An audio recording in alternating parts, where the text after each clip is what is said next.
Praise the Lord. கிறிஸ்துவுக்குள் அன்பான சகோதர சகோதரிகளே, மீண்டும் அனைவரையும் கேள்வியும் பதிலும் நிகழ்ச்சியில் சந்திப்பதில் மிகுந்த மகிழ்ச்சி அடைகிறோம். கடந்த சில வாரங்களாக நாம் சிலை வழிபாடை குறித்து பேச ஆரம்பித்தோம். அதிலுள்ள சத்தியங்களையும் ஆழமான சத்தியங்களையும் மறைபொருள்களையும் ரகசியங்களும் நாம் அறிந்து கொண்டோம். தொடர்ந்து இதை குறித்து நாம் பேசி வரும் பொழுது தேவனாகிய கர்த்தர் அவருடைய ஸ்தானத்திலே வேறொருவரை கொண்டு வரும் பொழுது நான் எரிச்சலுள்ள தேவனாய் இருக்கிறேன் என்று சொல்கிறார். நாம் பார்க்கும் பொழுது பரலோகத்தில் இருந்த தெய்வதூதன் கீழே விழத்தள்ளப்பட்டு போனான். பூமியில் உள்ள மனிதனானவன் கீழ்ப்படியாமனாலே வஞ்சிக்கப்பட்டு போனான். இதற்கிடையிலே சிலை வழிபாடு எப்படி வந்தது? இதை குறித்து இன்றைய நாளிலே கூட நம் மத்தியில் வந்திருக்கிற போதர்களிடத்திலே நாம் விளக்கமாக கேட்டு அறிந்து கொள்ளலாம். இதுவரையிலுமாக பார்க்காத நேர்களாக இருப்பீர்களானால் நீங்கள் போய் இதை பார்க்கும்படியாக கேட்டுக்கொள்கிறோம். ஏனென்றால் வேதவசனம் சொல்லுகிற பிரகாரம் சத்தியத்தை அறிவீர்கள், சத்தியம் உங்களை விடுதலையாக்கும் என்ற வார்த்தையின்படி சத்தியத்தை நீங்கள் கேட்டு பயனடையுங்கள். தொடர்ந்து நம்ம மத்தியில் இருக்கிற போதகர்களிடத்திலே நாம் அறிந்து கொள்ளலாம். வாங்க. நமக்கு ஸ்தோத்திரம். கடந்த வாரத்தில் நம்ம பார்த்துட்டு இருக்கும் பொழுது கர்த்தராகிய தேவன் அவருடைய ஸ்தானத்துல வேறொருவரை கொண்டு வரும் பொழுது எரிச்சல் உள்ள தேவனா இருக்கிறேன்னு சொன்னாரு.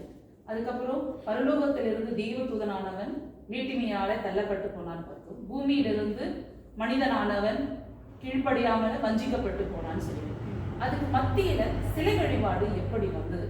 நம்ம இதை தான் திரும்பி பேசிட்டு இருக்கிறோம். ஆனா இதுக்குள்ள இன்னும் ஆழமான சத்தியங்களும் மறைபொருளும் நம்ம அறிஞ்சிட்டு இருக்கோம். தொடர்ந்து முடிவில்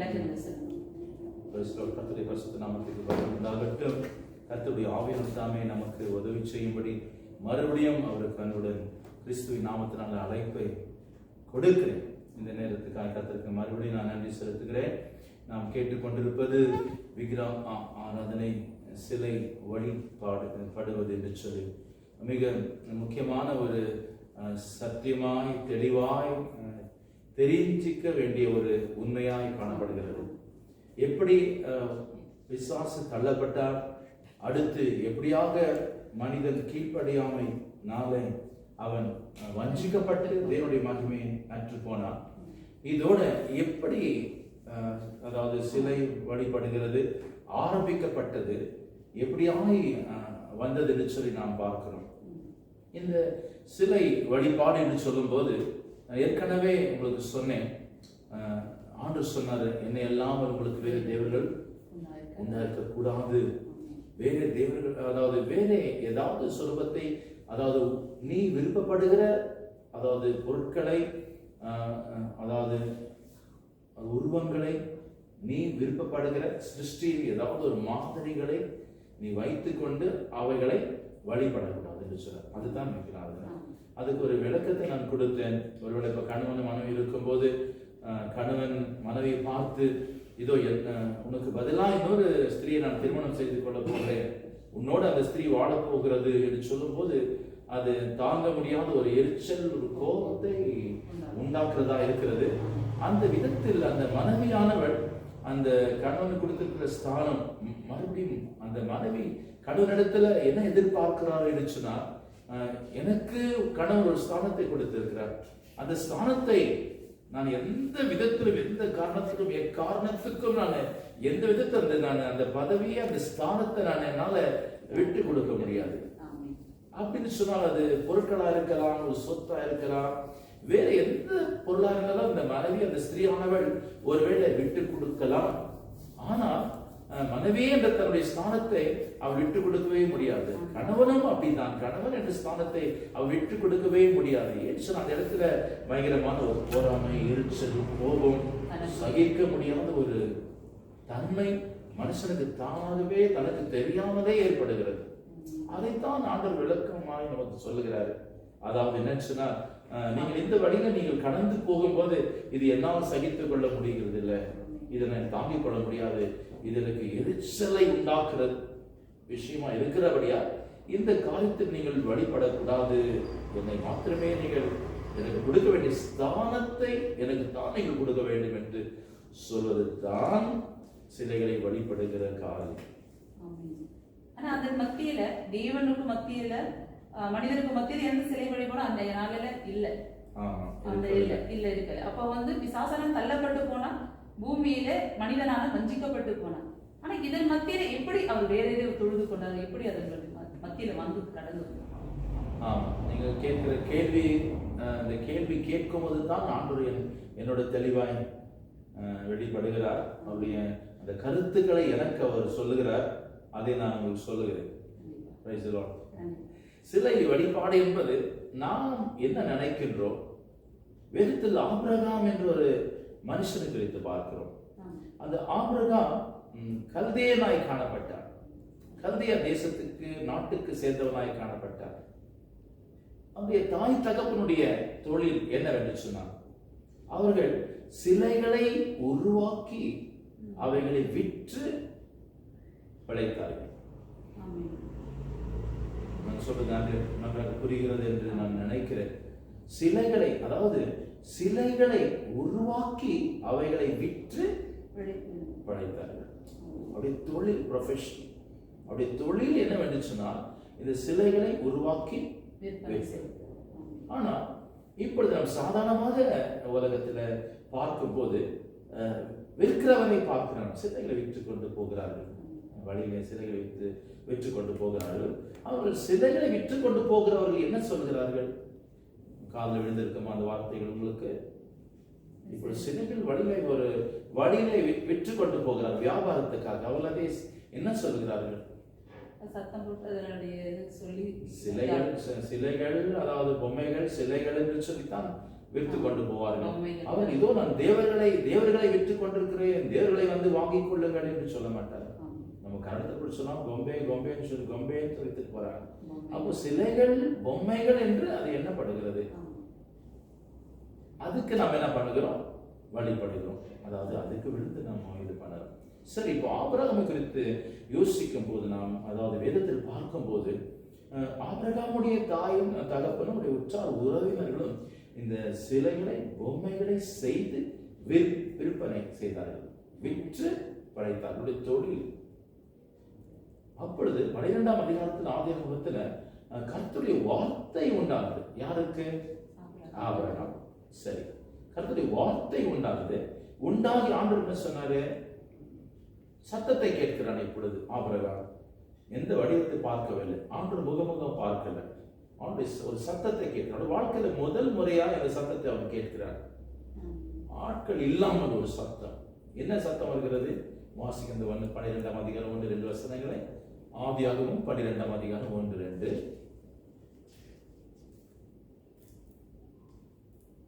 கர்த்தர் அபிராமை நோக்கி, நீ உன் தேசத்தையும் உன் இனத்தையும் உன் தகப்பனுடைய வீட்டையும் விட்டு புறப்பட்டு நான் உனக்கு காண்பிக்கும் தேசத்துக்கு போ.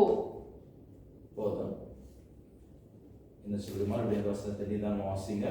கர்த்தர் அபிராமை, அபிராம் என்று சொல்கிறது. அப்பொழுது அவன் ஆபிரகாம் ஆகவில்லை, அபிராமை நோக்கி, நீ உன் தேசத்தையும் உன் இனத்தையும் உன் தகப்பனுடைய வீட்டையும் விட்டு புறப்பட்டு நான் உனக்கு காண்பிக்கும் தேசத்துக்கு போ.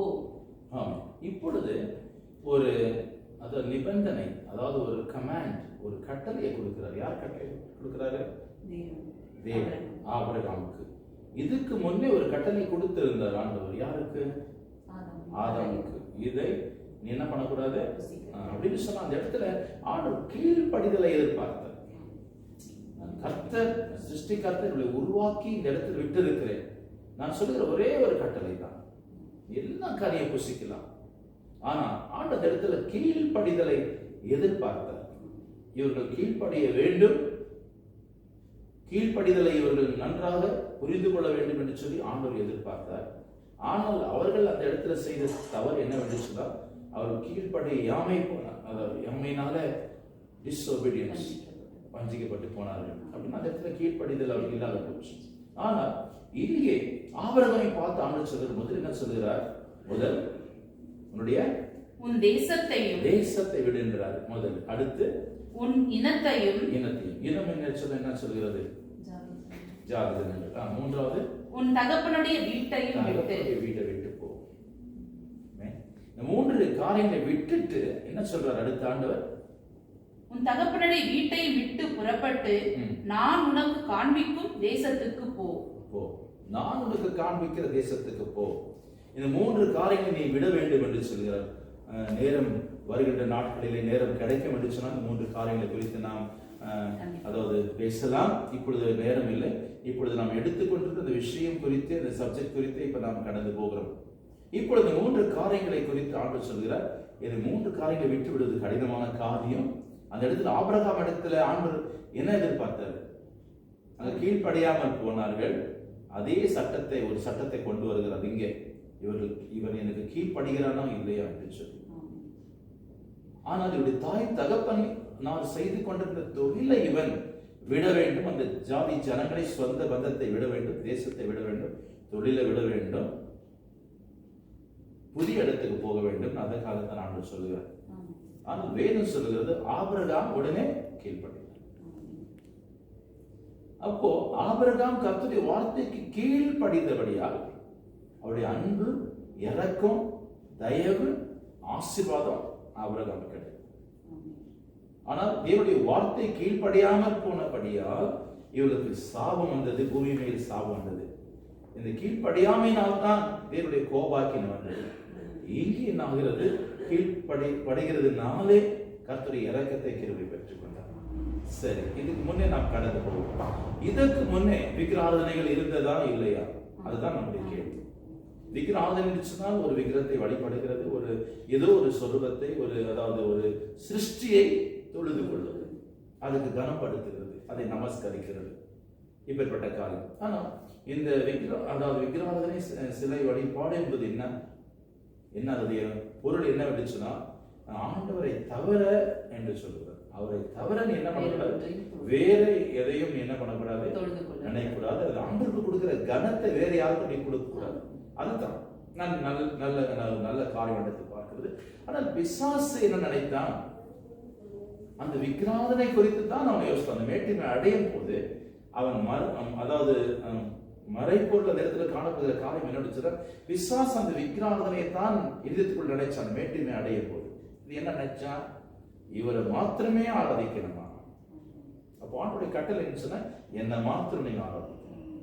அப்போ இவரை மாத்திரம் ஆராதிக்கணுமா? என்னைய அந்த ஸ்தானத்துக்கு வைக்க கூடாது. அது ஒரு விக்கிரகாராதனை.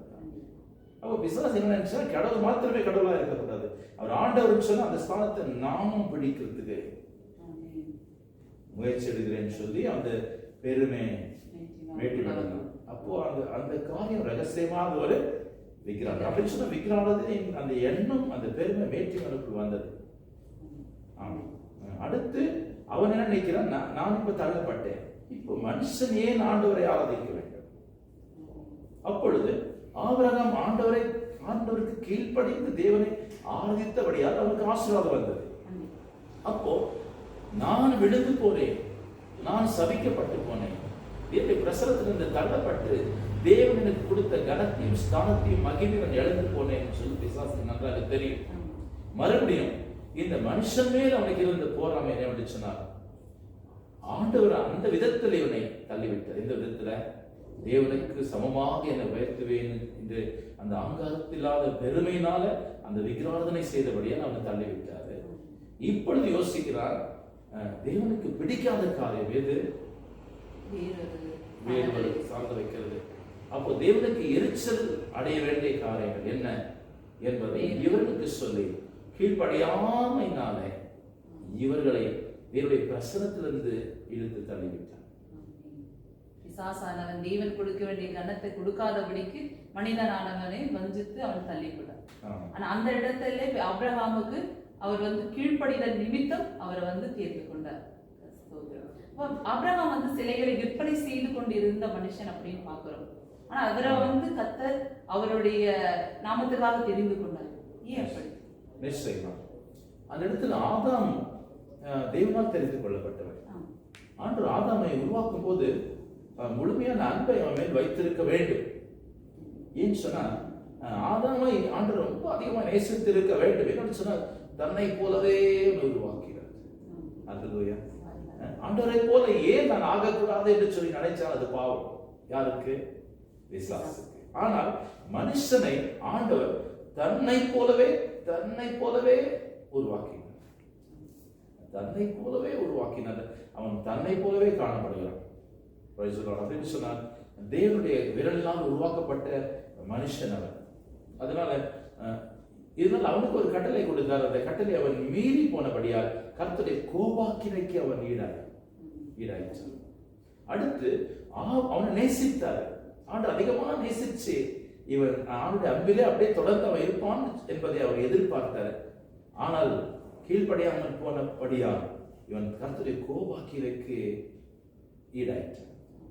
ஆனபடியில் தான் ஆண்டவன் என்ன பண்ணிட்டாரு, அவனை ஒதுக்கி வச்சுட்டாரு, தூரம் தள்ளிட்டாரு, அந்த தோட்டத்திலிருந்து வெளியே அனுப்பிட்டாரு. இப்போ அடுத்து அந்த தோட்டத்திலிருந்து வெளியே போயிருக்கிறான். அதாவது ஆசீர்வாதத்தை விட்டுட்டு சாபத்துக்கு நேராக அவன் கடந்து போயிருக்கிறான். இப்படி அதே நிபந்தனை, அதே கட்டளையை யார் கொடுக்கிறாரு? ஆபிரகாம் கொடுக்கிறார். அப்போ ஆபிரகாம் கொடுத்தபடியா வேதம் சொல்கிறது, ஆபிரகாம் கர்த்தரை முழுமையாக விசுவாசித்தார். அப்போ ஆண்டுடைய வார்த்தைக்கு ஏன் நான் கீழ்ப்படியக்கூடாது? நான் கீழ்ப்படிவேன் சொல்லி தன் இடத்தை, ஜாதி ஜனங்களை, தேசத்தை விட்டு தெரியாத ஒரு தேசத்துக்குள்ளே ஆண்டுக்கு கீழ்ப்படியும்படி அவன் முழுமையாய் கடந்து போகிறான். அதுக்குதான் வேதம் சொல்றது விசுவாசத்தின் தகப்பன், விசுவாசிகளுக்கு அவன் தகப்பன் என்று சொல்கிறது. அப்படின்னு சொன்னால் அங்க ஆண்டவருக்கும் மனுஷனுக்கு இருந்த அன்பு தொடர்பு துண்டிக்கப்பட்டது, வெட்டப்பட்டது, பிரிக்கப்பட்டது. ஆனால் இங்கே அந்த சிலை வழிபாடிலே கடந்து வந்த, அந்த ஆதாமின் சந்ததியிலே கடந்து வந்த ஆபிரகாம் தன் கீழ்ப்படுகிற காரியத்தினால மறுபடியும் கர்த்தருடைய கிருபை, இரக்கத்தை, ஆசீர்வாதத்துக்குள்ளே அவன் பிரவேசிக்கிறான். அதுதான் எத்தனை அருமையான காரியம். ஆதாம் ஏவாள் கீழ்ப்படியாமல் இழந்து போன அந்த ஆசீர்வாதத்தை ஆபிரகாம் தேவனுடைய வார்த்தைக்கு கீழ்ப்படிதனால அதை சுதந்திரித்துக் கொண்டார். மட்டுமல்லாமல் ஆண்டுடைய முழுமையான அன்பை ஆபிரகாம் மேல் வைத்தார். அப்பதான் சொல்றது, வானத்தின் நட்சத்திரங்களை போல், பூமியின் கடல் கரையில் மணலை போல் உன் சந்ததியை நான் ஆசீர்வதிப்பேன், இந்த சந்ததி நான் பெருக பண்ணுவேன் என்று சொல்லி. அப்படின்னு சொன்னால் ஆபிரகாமை ஆண்டவர் நேசித்து வாக்குத்தத்தங்களை கொடுத்தார். ஆனபடியால் தான் ஆபிரகாமுடைய சந்ததியிலே பிறந்து வந்த இஸ்ரேல் மக்கள் மேலே ஆண்டவர் அளவில்லாத ஒரு அன்பை, நேசத்தை, பாசத்தை முழுமையாக அவர் மேல் வைத்தார். அதற்காகத்தான் அவர் யாத்திராகமம் 20ஆம் அதிகாரத்தில் அவர் மறுபடியும் கடினமாக சொல்கிறார், என்னென்று வேறு தேவர்கள் இருக்க வேண்டாம். என்ன சொல்கிறார்னா, அடிமைத்தனத்திலிருந்து சொல்கிற வார்த்தை. மறுபடியும் ஒரு வசனத்தை வாசி, 20ஆம் அதிகாரம் 1-2 யாத்திராகமம்.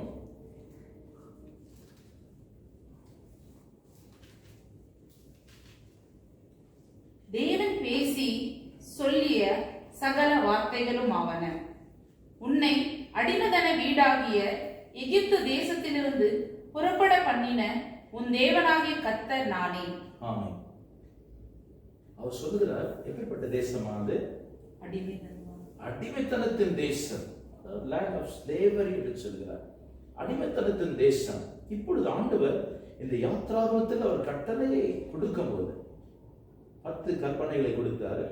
இந்த சீனாய் மலை அண்டை அவர்கள் மோசே 40 நாளும் இரவும் பகலும் புசியாமல், இந்த பானத்தை தண்ணீரும் குடிக்காமல் அந்த 10 கற்பனைகள், அந்த பலகைகளை கொண்டு வந்த மலை சீனாய் மலை. அந்த சீனாய் மலை மேல் தான் ஆண்டவர் மோசையோடு இஸ்ரேல் மக்களோடு பேசினார். அதுக்கு முன்னே அவர்கள் எகிப்து தேசத்தில் இருந்தார்கள். ஆபிரகாம் கர்த்தருக்கு கீழ்ப்படிந்தார். அந்த சந்ததி அப்படியே தொடர்ந்து வருகிறது. யோசேப்போட அங்க அதிகாரம் முடிந்து போகிறது. யோசேப்பின் நாட்களிலிருந்து இவர்கள் 430 ஆண்டுகள் அடிமைகளாக வாழ்ந்தார்கள். எங்க அடிமைகள் வாழ்ந்தார்கள்?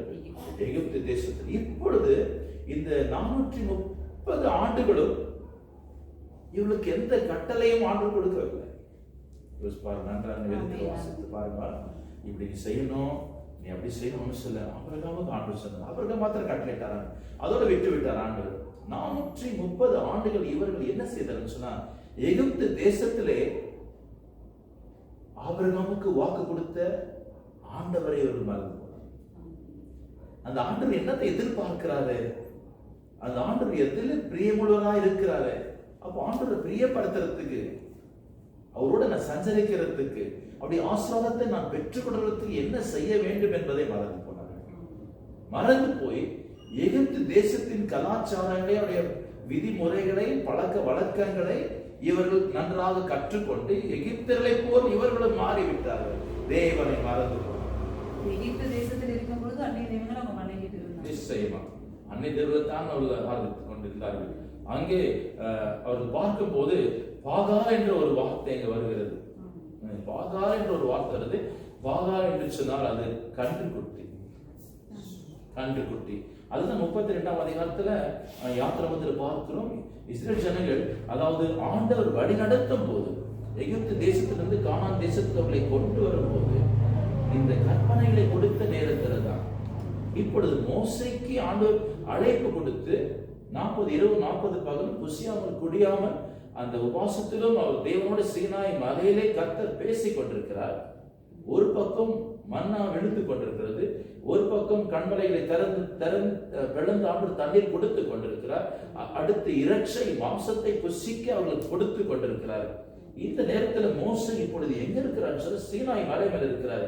அக்கினை மயமா, அக்கினையும் புகையும் மயமா இருந்தது என்று சொல்லி சீனாய் மலையை குறித்து நாம் பார்க்கிறோம். 19ஆம் அதிகாரம் 20ஆம் அதிகாரம் யாத்திராகமத்துல. இந்த நேரத்தில் மோசே அங்கே ஜெபித்துக் கொண்டு உபாசத்தோட தேவனோட உறவாடி கொண்ட நேரத்துல, அந்த நேரத்துல தான் இஸ்ரேல் ஜனங்கள் யாரோட பேசினார்கள்? ஆரோனோடு பேசினார்கள். இந்த மனுஷன், இந்த மோசே என்ற மனுஷன் கடந்து போயிருக்கிறான், அவனுக்கு என்ன ஆனதோ எங்களுக்கு தெரியாது. அவன் செத்தானா, பொழிச்சானா, அவன் போயிட்டானா, அப்படியே போயிட்டானா எங்களுக்கு தெரியல. எகிப்து தேசத்தில் எங்களை வெளியே கொண்டு வந்த தேவர்களை எங்களுக்கு நீ உருவாக்கி கொடுக்கணும்னு சொல்லி ஆரோன் கிட்ட பேசினார்.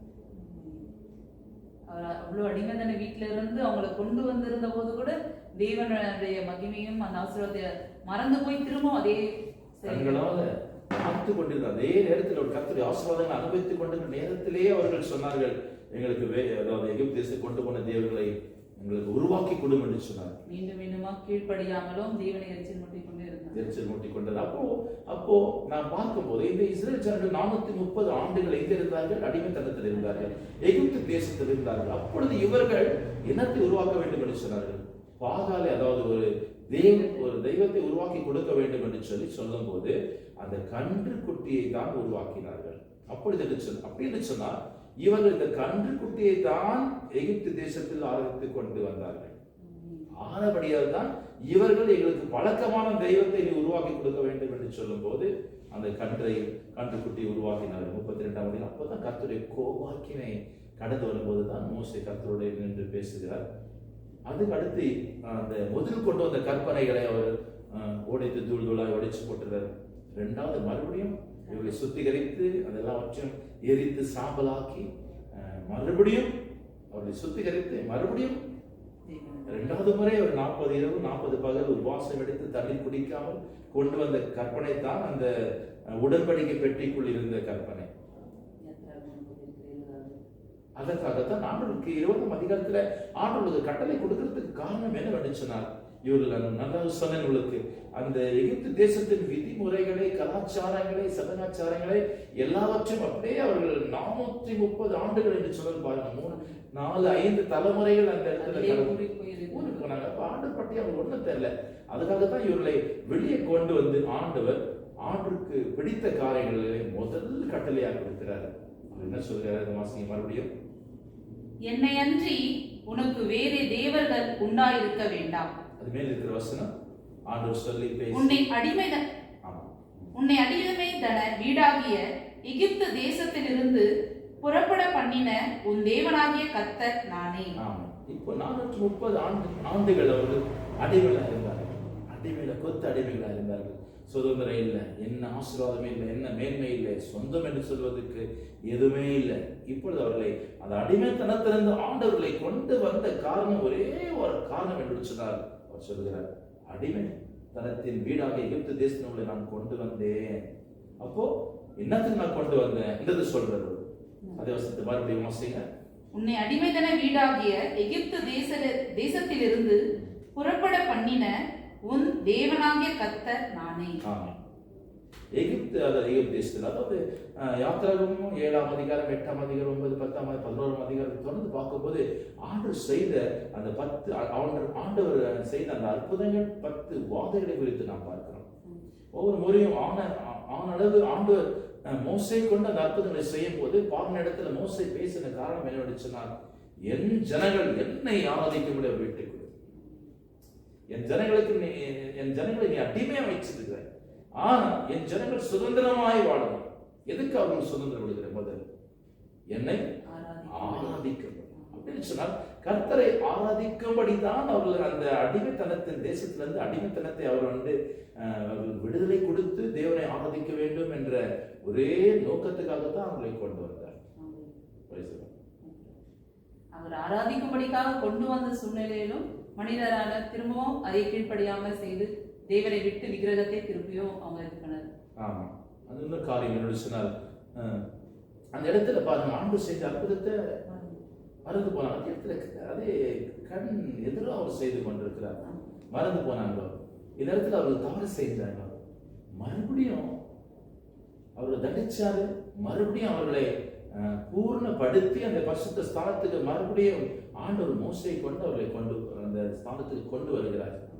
என்ன காரணம் என்று சொன்னால், அந்த கர்த்தர் அந்த 32ஆம் அதிகாரத்தில் ரொம்ப கோபம் வரும்போது கூட ஆண்டவருக்கு மோசே அதை தான் சொல்கிறார், நான் ஆபிரகாம் ஈசாக் யாக்கோபுக்கு நீ கொடுத்த வாக்குத்தத்தத்தை அப்போ ஒரு மனுஷன் கீழ்ப்படிந்தபடியா அந்த சந்ததி மேல், அந்த வம்சத்தின் மேல், அந்த சந்ததி மேல் கர்த்தர் இறக்கம் அன்பு கிடைத்தது.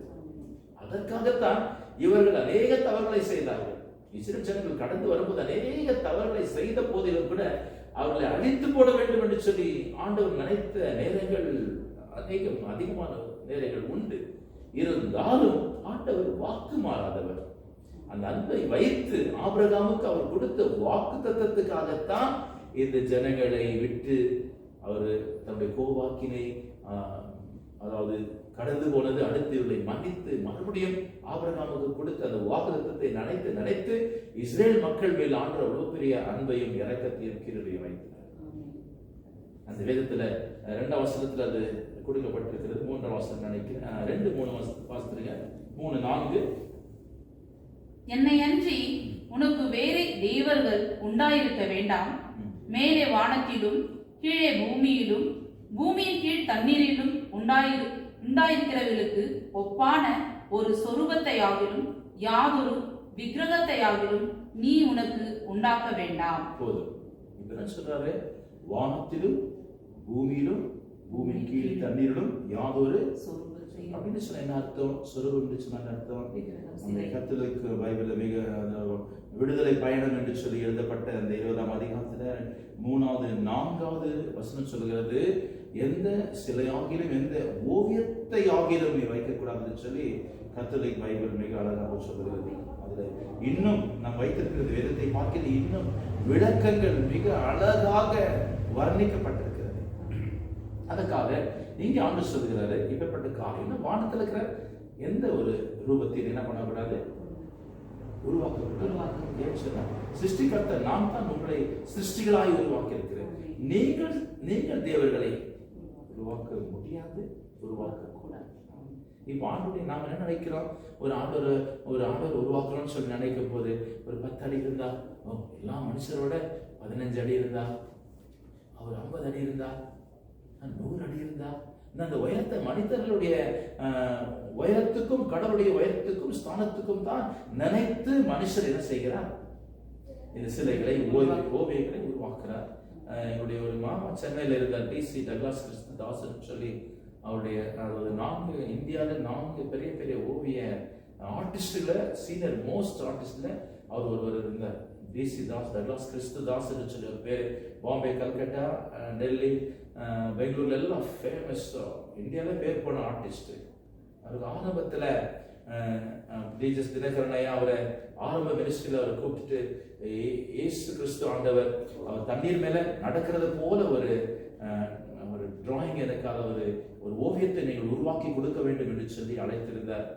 அப்பொழுது அவரை அழைத்து அவர் ஜபத்தில் இருந்தார். டிஜிஎஸ் ஐயா அவர்கள் எனக்கு எங்க மாமன் சொன்ன காரியத்தை நான் சொல்லுகிறேன்.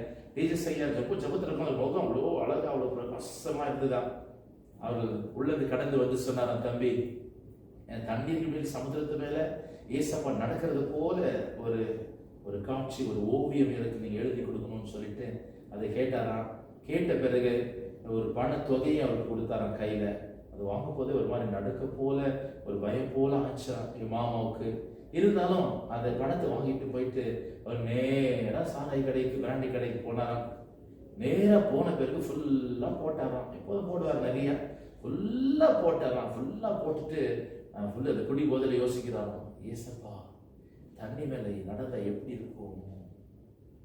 அந்த போதையிலேயே யோசித்து அந்த போதையிலேயே ஏசப்பாவை எழுதினாராம். எப்படின்னு சொல்லி தண்ணீர் மேல ஏசப்பா போறாருன்னு சொல்லி ஃபுல்லு போதையில எழுதிட்டு அந்த டிராயிங்கை கொடுத்தாராம். நான் சொல்றேன், தயவுசெய்து அப்போ கடவுள் வந்துட்டு ஃபுல் முழு போதையில அவன் கற்பனையில எழுதுறது வந்துட்டு அது ஒரு ஓவியம் தான். அது ஒரு ஓவியம் தான். அது மேல தண்ணீர் பட்டால், ஒருவேளை அகில பட்டால், ஒருவேளை அந்த வெயில் பட்டால் அது வாங்கி ஒன்றும் இல்லாத கீழே இதுக்கு ஒன்றும் இல்லாத போகும் இல்லையா? நான் சொல்கிறாரு, அதாவது இதனால சொன்னா என்னுடைய எனக்கு இருக்கிற மகிமை கனத்தையும் ஸ்தானத்தையும் நீங்க அவமானப்படுத்தாதீங்க என்பதை சொல்றதுக்காக அவர் சொல்கிறார். இப்போ ஒரு படம் இயேசு கிறிஸ்துவை போல ஒரு படத்தை போட்டு அந்த குப்பையில இருக்கிறது, அது ஜனங்கள் மிதித்து கொண்டு போகிறார். உதாரணத்துக்கு நான் நினைக்கிறேன், ஒருவேளை ஒரு பெரிய பிரைம் மினிஸ்டர் ஒரு சீஃப் மினிஸ்டருடைய படங்கள் ஏதோ ரோட்ல இருந்தா எல்லாம் மிதிச்சுட்டு போனா அதை பார்த்து அவருக்கு எவ்வளவு வேதனையாகும். அது போலதான் ஆண்டு நினைக்கிறார், என்ன அவமானப்படுத்தாதீங்க, நான் மகிமையில் இருக்கிறேன், என்னை நீங்கள் உருவாக்க முடியாது. ஆண்டு வார்த்தையினால் சூரியனையும் சந்திரனையும் நட்சத்திரங்களை உருவாக்கினார். ஆண்டு எவ்வளவு வல்லமை உள்ளவர் என்று சொன்னார். அவர் வார்த்தையினால சூரியனை என்ன செய்தார், அவர் படைத்தார். இப்ப நான் உதாரணத்துக்காக சொல்றேன், அப்படி வார்த்தையில எவ்வளவு மகிமை இருக்கிறது சொல்லி. சூரியன் எத்தனையோ கோடிக்கணக்கான மைல்கள் தூரத்தில் இந்த பூமியில இருந்து இருக்கிறார். அப்பொழுது ஆண்டவர் வார்த்தையினால் தான் உருவாக்கினார் சூரியனை. எத்தனையோ மைல் தூரத்தில் இருக்கிறது சொன்னா ஏறக்குறைய அந்த உஷ்ணம், அந்த வெளிச்சம், அதாவது வெளிச்சத்தினுடைய வேகம் எவ்வளவு என்று சொல்லி பார்க்கும்போது ஒரு வினாடிக்கு 1,86,000 மைல்கள் வெளிச்சம். அந்த ஒளியினுடைய வேகம் ஒரு வினாடிக்கு 1,86,000 மைல்கள் பிரயாணம் செய்கிறது ஒளி வேகம். அப்படின்னு சொன்னா ஒரு வினாடியில 7 முறை இந்த உலகத்தை அப்படி சுற்றி வருகிறது ஒரு வினாடியில ஒளியின் வேகம். அப்படின்னு சொன்னா இந்த ஒளியின் வேகம் இவ்வளவு வேகமா இருக்கிறது. சூரியன் இருக்கிற எத்தனையோ கோடிக்கணக்கான மைல்களில் இருந்து அந்த ஒளியானது புறப்பட்டு அந்த ஒளியானது பூமிக்கு கடந்து வர ஏறக்குறைய 7.5 நிமிடங்கள் ஆகிறது என்று சொல்லி விஞ்ஞானிகள் சொல்கிறார்கள்.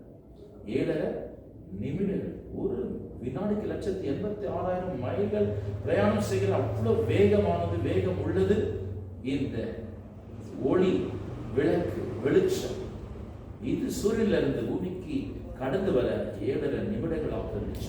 அது ஒன்றாவது காரியம். இரண்டாவது காரியம், எத்தனையோ கோடிக்கணக்கான மைல் தூரத்தில் இருக்கிற இந்த சூரியனுடைய வெப்பத்தை, அனல் ஹீட் இந்த பூமியில நாம் தாங்க முடியும். சற்று யோசித்து பாருங்க. அப்போ இந்த சூரியன் எத்தனையோ கோடிக்கணக்கான மைல் தூரத்தில் இருக்கிறது. அத்தனை மைல் தூரத்திலிருந்து வீசப்படுகிற அந்த ஒளி, அந்த வெளிச்சத்தில் அந்த ஒரு வெப்பம், ஹீட் இருக்கிறது. அந்த அனலை நாம் இந்த பூமியில தாங்க முடியாமல் இருக்கிறது. ஒருவேளை எத்தனை கோடி மைல் தூரத்தில் இருக்கிறது சூரியன், ஒருவேளை சூரியன் பாதி கிட்ட வந்துச்சுன்னா நம்முடைய கதியை நாம் யோசித்து பாருங்க. சற்று உருகி கரைகி போயிடும், ஒன்னில்லாத போயிடும். அப்போ சற்று யோசித்து பாருங்க, வார்த்தையினால் படைக்கப்பட்ட சூரியனுக்கு அவ்வளவு மகிமை வல்லமை இருக்க முடிச்சுனால் அதை வெறும் வாயினால் படைத்த தேவனுடைய மகிமை எப்படியா இருக்கும்? நான் நினைக்கிறது என்ன நினைக்கிறேன்னா, ஏதோ ஒரு கடவுளை உருவாக்கி ஒரு மூலையில் வச்சிருந்தோம் என்று நினைக்கிறோம். ஆனால் கடவுள் எப்படிப்பட்டவர் என்பதை சில விளக்கங்கள் நான் உங்களுக்கு கொடுக்க விருப்பப்படுகிறேன். ஏசாயா 6ஆம் அதிகாரம் 1-2 வசனங்களை வாசிப்பதை கேட்டுக்கொள்கிறேன். ஏசாயா தீர்க்கதரிசியின் புத்தகம் 66ஆம் அதிகாரம் 1-2 வசனங்கள் கர்த்தருடைய தன்மையை வெளிப்படுத்துகிற ஒரு வசனமாக இருக்கிறது.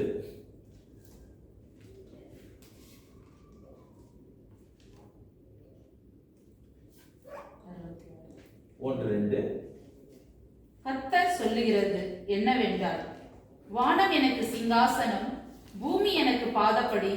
நீங்கள் எனக்கு கட்டும் ஆலயம் எப்படிப்பட்டது? நான் தங்கியிருக்கும் ஸ்தலம் எப்படிப்பட்டது? இப்போ மனுஷன் பல கேள்விகளை கேட்கிறான் ஆண்டவரிடத்துல. ஏதோ வளர்த்து போகிறான், ஆண்டவர்ல கோபப்படுகிறான். ஏன் சில பேர்லாம் இப்படியா கேட்கிறாங்க, கடவுளையே கல்லாய் போன மனிதர்களால் என்று சொல்லி கடவுளை குறித்து என்னென்னமோ வர்ணிக்கின்றார் மனுஷன். ஆனால் சத்திய வேதம் தேவனுடைய வாயின் வார்த்தைகள் தான் இது. ஆதியில் வார்த்தை இருந்தது, வார்த்தை தேவனிடத்தில் இருந்தது, அந்த வார்த்தை தேவனாக இருந்தது. கர்த்தருடைய சித்தமானால் வருகின்ற கேள்வியும் பதிலிலும் இந்த காரியங்களை, அந்த கர்த்தருடைய தன்மையை, வார்த்தை என்பது என்ன என்பதை நாம் புரிந்து கொள்ள போகலாம். கர்த்தருடைய சித்தத்தின்படி இங்கே ஆண்டவர் சொல்கிறார். என்ன சொல்கிறார்? கர்த்தர் சொல்லுகிறது என்னவென்றால், வானம் எனக்கு சிங்காசனம், பூமி எனக்கு பாதப்படி. வேதம் சொல்கிறது வானம் எனக்கு சிங்காசனம், பூமி எனக்கு பாதப்படி. நாம் என்ன நினைச்சுக்கிறோம் வசனத்தை வாசிக்கும் போது? மனுஷர்கள் மேல பார்த்தா வானம், கீழே பார்த்தா பூமி. அப்போ வானத்துல உட்கார்ந்துக்கிறார் ஏசப்பா. கடவுள் நம்முடைய தேவன் பரலோகத்தில் இருக்கிறார், வானத்தில் இருக்கிறாரு, பூமியில கால் வச்சுட்டு இருக்கிறாரு. நம்ம நினைச்சுக்கிறோம் அப்படி.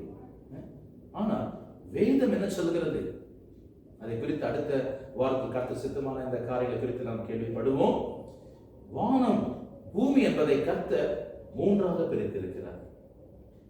3 வானங்கள் இருக்கிறது. எத்தனை வானங்கள்? 3 வானங்கள் இருக்கிறது. 1வது வானத்தில் நாம் இருக்கிறோம், 2வது வானம் இருக்கிறது, 3வது வானம் இருக்கிறது. நீங்க 1ஆம் வசனத்தை வாசித்தீங்களா? என்ன வாசித்தீங்க? ஆதியாகமம் 1ஆம் அதிகாரம் 1ஆம் வசனத்தை என்ன வாசித்தீங்க? அது வாசித்த நிமிஷம் நேரம் கடந்து போனாலும் பரவாயில்லை.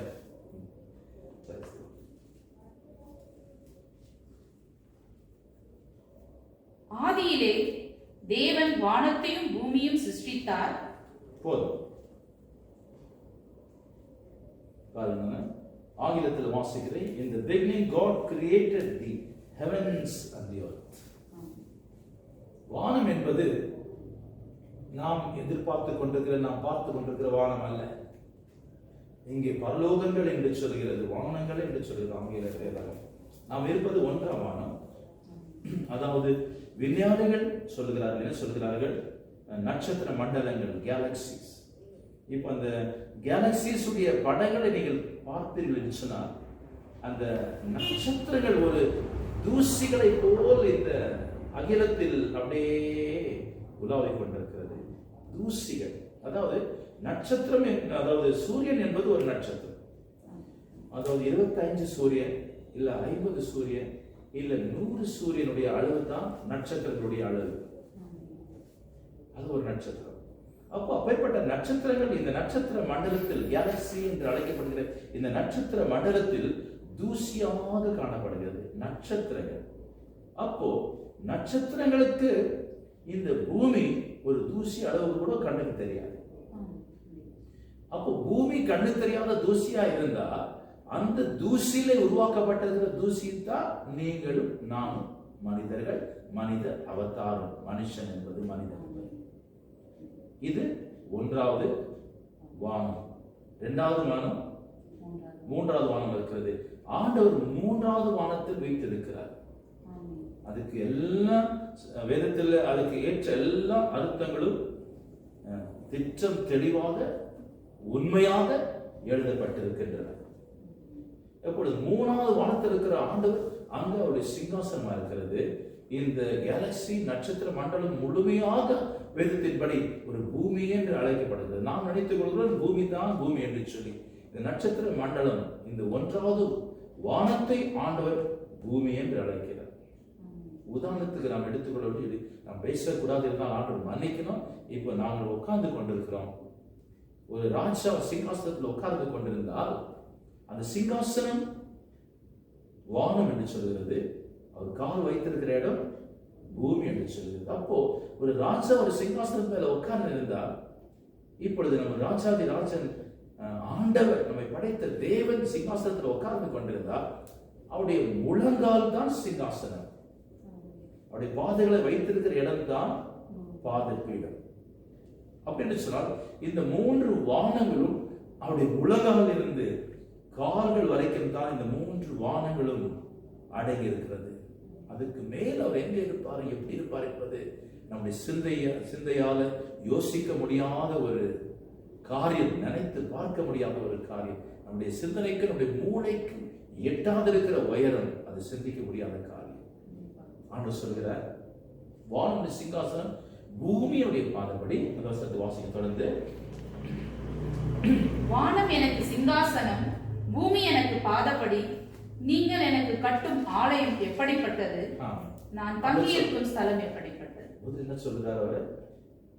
நீங்கள் எனக்கு கட்டும் ஆலயம். உதாரணத்துக்கு நான் சொல்றேன், ஒரு வீடு நம்ம கட்டுறோம். இப்போ எனக்கு ஒரு ரூம் கட்டுறேன், இல்ல நீங்க ஒரு ரூம் கட்டுக்கிறீங்க. ஹைட் எவ்வளவு வைப்பீங்க? ஒரு வீடு நீ கட்டுறீங்க, ஒரு வீடு வைப்பீங்க. நமக்கு இருக்காததுக்கு மேல 9 அடி வைக்கிறாங்க. 9 அடி முதல் 10 அடி வச்சிருந்தாங்க. 9 அடி. நம்ம சபை 12 அடி இருக்குது ஹைட்டு. 12 அடி இருக்குது, 15 அடி. இப்போ ஒரு குதிரைக்கு ஒரு வீடை கட்டுறோம், அது பர்சனாலிட்டிக்கு தகுந்த வீடை கட்டுறோம்.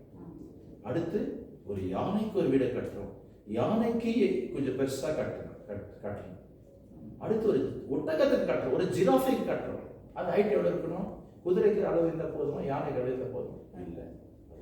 அப்படிதான் சொல்றாரு, நீ ஜிராஃபிக்கு ஒரு வீடு கட்டுற, உயரத்தை கட்டுற, வானமும் பூமியும், வானமுடைய சிங்காசனம் பூமி என்னுடைய பாதப்படி இருக்கும்போது எனக்கு தங்கறதுக்கு நீ எவ்வளவு பெரிய வீடை கட்ட போற என்று கேள்வி ஆண்டவர் கேட்கிறார். அடுத்த வசனத்தை அப்படி மறுபடியும் வாசிங்க. நீங்கள் எனக்கு கட்டும் ஆலயம் எப்படிப்பட்டது, நான் தங்கியிருக்கும் ஸ்தலம் எப்படிப்பட்டது. அவருடைய கால்கள் வைக்கிற இடமே இந்த முழு இந்த கேலக்சிஸ், இந்த நட்சத்திர மண்டலங்கள், இந்த பாதப்பீடமா இருக்கிறது. அவ்வளவு பெரிய தெய்வனுடைய தெய்வம். அப்போ அவ்வளவு மகிமுள்ள தெய்வம். அவர் வார்த்தையினால் சூரியனை, சந்திரனையும் நட்சத்திரங்களை உருவாக்கினது. அவர் கேட்கிற, உன்னை பார்த்து கேட்கிற, மனிதனை எவ்வளவு பெரிய ஆலயத்தை கட்ட போற அப்படின்னு சொன்னார்.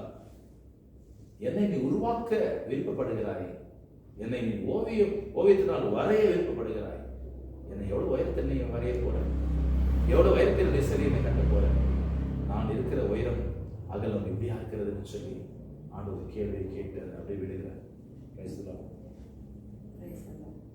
கண்டிப்பா கர்த்தருக்காக நம்ம ஒரு ஆலயத்தோ இல்ல ஒரு குடாதோ உருவாக்க முடியாது. ஏன்னா தேவனே சொல்லி, வானம் எனக்கு சிங்காசனம், பூமி எனக்கு. அவ்வளவு பெரிய தெய்வத்தை யாராலும் உருவாக்க முடியாது. ஆனா மனிதர்கள் உருவாக்கி கொண்டு இருக்கிறது சிலைகளை தான். கண்டிப்பா கர்த்தர் நாமத்துக்கு ஸ்தோத்திரம். இந்த சிலை வணக்கங்களை குறித்து நாம் பார்க்கும் போது இதை குறித்து ஆண்டவர் சொல்கிற இந்த காரியத்தை நீ என்ன பண்ணக்கூடாது, செயல்படக்கூடாது. இந்த காரியத்தை குறித்து நீ இதில் நீ செயல்படக்கூடாது, இது எனக்குரிய மகிமையை கொடுக்கிற ஒரு வழி இது அல்ல என்று சொல்லி இது சிலை வழிபாடுகளை ஆண்டவர்கள் நிறுத்தும்படி, அவரை மாத்திரமே ஆராதிக்கும்படி ஆண்டவர் சொல்லியிருக்கிறார். ஒரு வார்த்தையை நாம் வாசித்து முடிப்போம். அடுத்த வாரத்தில் கர்த்தர் சித்தமான கேள்வி பதிலுக்கு நாம் கடந்து வருவோம். 10ஆம் அதிகாரம், லூக்கா 10ஆம் அதிகாரம் 30. இயேசு பிரதியுத்தரமாக, ஒரு மனுஷன் எருசலேமில் இருந்து எரிகோவுக்கு போகையில் கள்ளர் கையில் அகப்பட்டான். அவர்கள் அவன் வஸ்திரங்களை வேண்டும். 27ஆம் வசனம், 27ஆம் வசனத்தை வாசிங்க. அவன் பிரதியுத்தரமாக, உன் தேவனாகிய கர்த்தரிடத்தில் உன் முழு இருதயத்தோடும், உன் முழு ஆத்மாவோடும், உன் முழு பலத்தோடும், உன் முழு சிந்தையோடும் அன்பு கூர்ந்து, உன்னிடத்தில் அன்பு கூறுவது போல பிறரிடத்தில் அன்பு கூறுவாயாக என்று எழுதியிருக்கிறது என்றார். ஆமா, போதும். ஆண்டு சொல்கிறார், மனிதனுக்கு ஆண்டு என்ன எதிர்பார்க்கிறார்? முழு இதயம், முழு ஆத்மாவோடு, முழு பலத்தோடு அன்பு கூறு. அப்படி ஆண்டு இடத்துல அன்பு கூறுகிறது தான் ஆராதனை என்பது. அதாவது நம்முடைய அன்பை வெளிப்படுத்துகிறது தான் ஆராதனை என்பது. இதை குறித்து அடுத்த வாரத்தை கர்த்தர் சித்தமான நாம் தெரிந்து கொள்வோம். அப்படி சொல்ல, என்னை என்று உங்களுக்கு வேறு தேவன் இருக்க வேண்டாம், என்னை முழு இறுதியும், முழு ஆவி, முழு பலம், முழு சிந்தையோடு நீ என்னிடத்தில் அன்பு கூற வேண்டும் என்று சொல்ல. அப்படின்னு சொன்னா, உன் முழு இருதயத்தோடு என்னை நினைக்க வேண்டும், நீ உன் முழு இதயத்தோடு என்னை நீ நேசிக்க வேண்டும், முழு இதயத்தோடு என்னைத்தான் நீ ஆதரித்து என்னை மாத்திரமே நீ தேட வேண்டும் என்பதுதான் இதுக்கு ஏற்ற ஒரு உத்தரவா இருக்கிறது. கர்த்தர் நாமத்துக்கு ஸ்தோத்திரம். கண்டிப்பாக இன்றைக்கு பேசின ஒவ்வொரு வார்த்தைகளும் சத்தியங்களும் ஆழமான சத்தியங்களா இருந்தது. தேவன் எதனால எரிச்சல் அடையாது? அவருடைய ஸ்தானத்தில் வேறொருவரை கொண்டு மனிதனால ஆதாம் கீழ்ப்படியா போன பிறகு கர்த்தர் மிகுந்த வேதனைப்பட்டிருக்கு. ஆனா ஆபிரகாம் அவர் கீழ்ப்படிந்து வரும் பொழுது அவருடைய நிமித்தம் அவர் உடன்படிக்கை நினைத்து நினைத்து அவருடைய சந்ததிகளை எல்லாம் ஆசீர்வதிச்சார்னு அர்த்தம். கர்த்தர் மிகப்பெரியவர். அவர் எவ்வளவு அன்பா வைத்திருந்ததுனால அவரை மிகுந்த முழு இதயத்தோடு முழு ஆணோடு அன்பு கூறுகள் மீது இன்னும் இரக்கத்தை வைத்திருக்கிறார். கர்த்தருக்கு ஸ்தோத்திரம். இதை குறித்து இன்னும் தொடர்ந்து நம்ம வரும் வாரங்களில நம்ம கேட்டு தெரிஞ்சுக்கலாம். ஏன்னா கர்த்தருடைய அன்பு என்றென்றைக்கு மாறாததுன்னு பார்த்திருக்கோம். இதுவரையில சிலை வழிபாடு எப்படி வந்தது, அது ஏன் தேவன் அனுமதிக்கல, இதை குறித்து இதுவரையிலும் பார்த்தோம். தொடர்ந்து இதை குறித்து நாம் பார்க்கலாம். கர்த்தருடைய ஆழமான சத்தியத்தையும் மறைபொருளையும் நாம் தொடர்ந்து அறிந்து கொள்ளலாம். கர்த்தர் நாமத்துக்கு ஸ்தோத்திரம். ஆமென்.